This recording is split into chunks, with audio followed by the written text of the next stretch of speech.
Budidaya ikan lele itu memiliki berbagai macam cara dan sistem, tergantung si pembudidaya dan kondisi di daerahnya masing-masing. Redwater System atau RWS merupakan salah satu dari sistem tersebut. Redwater System adalah budidaya ikan lele dengan air kolam yang berwarna merah. Seperti yang kita ketahui bahwasanya air kolam ikan lele itu berbeda-beda warnanya. Air kolam berwarna hijau adalah ciri khas air kolam ikan lele. Tapi ada juga air kolam yang berwarna merah, ada juga yang berwarna coklat, bahkan ada juga yang berwarna hitam. Kalian jangan heran dan jangan kaget dengan perbedaan warna air kolam. Selama air kolam tidak bau, ikan lele sehat, makannya lahap, dan tumbuh normal, kalian tidak usah risau. Pertanyaannya, bagaimana cara membuat air kolam menjadi merah? Apakah ada racikan khusus agar air kolam menjadi merah? Dan apa manfaat yang bisa kita dapatkan jika kita budidaya ikan lele dengan air kolam yang berwarna merah? Tonton video ini sampai selesai, jangan di-skip-skip agar kalian paham dan tidak salah paham. Ada salah satu sahabat yang bertanya, saya sudah pakai fermentasi RWS, tapi air kolamnya nggak berubah. Artinya air kolam tidak berwarna merah. Mohon solusinya. Saya tanya balik ke dia, apa saja bahan yang kamu gunakan untuk meraciknya? Dia menjawab dengan molase, EM4, dedak, dan Yakult. Padahal sudah seminggu lebih prosesnya. Di situ saya juga lupa menanyakan, kamu dapat dari mana informasi racikan tersebut? Saya mendapat dua kesimpulan tentang sistem RWS atau Redwater System ini. Yang pertama, mungkin menurut sebagian orang, sistem RWS itu ada racikan bahan tertentu. Yang kedua, kalau menurut saya sistem RWS itu dengan racikan bahan tertentu dan juga karakteristik airnya. Dan saya akan coba menjelaskan dua kesimpulan tersebut secara detail. Semoga penjelasan saya ini masuk akal dan logika. Tapi jika dirasa kalian memiliki pemahaman lain tentang sistem RWS ini, silahkan nanti tulis di kolom komentar. Yang pertama, mungkin menurut sebagian orang untuk menciptakan RWS itu dengan racikan bahan tertentu, tanpa membaca dari segi karakteristik airnya. Seperti yang sahabat tanyakan di atas, ada kemungkinan si sahabat yang bertanya tentang RWS ini mengambil referensi dari media sosial, dari konten video seseorang tentang racikan bahan untuk sistem RWS. Tanpa dia sadari bahwasanya karakteristik air dari si pembuat konten video dengan si sahabat yang bertanya ini berbeda. Buktinya si pembuat video mungkin dengan racikan tersebut terbukti air kolamnya menjadi merah. Sementara si sahabat yang bertanya ini mencoba racikan tersebut dan terbukti tidak berhasil. Mereka kurang menyadari bahwasanya untuk menciptakan sistem RWS pada air kolam itu bukan hanya dari bahan dan racikannya,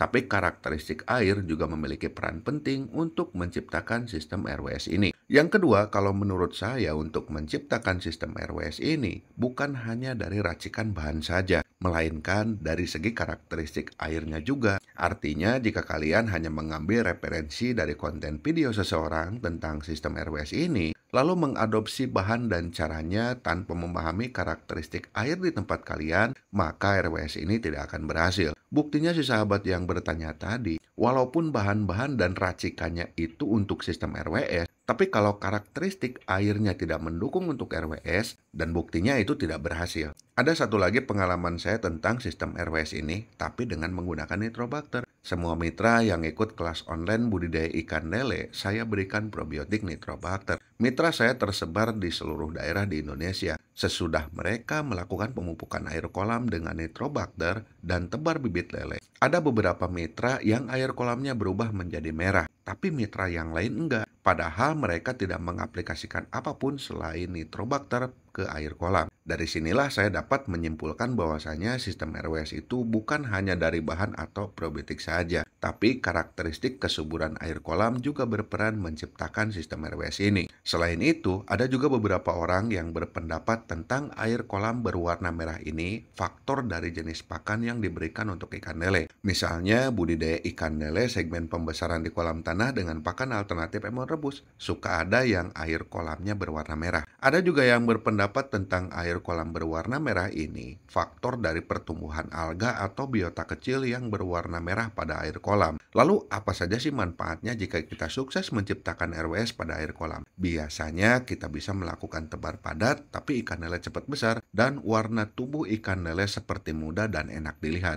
Jika kalian punya pendapat atau pengalaman lain tentang air kolam yang berwarna merah, silahkan tulis di kolom komentar. Semoga bermanfaat dan terima kasih.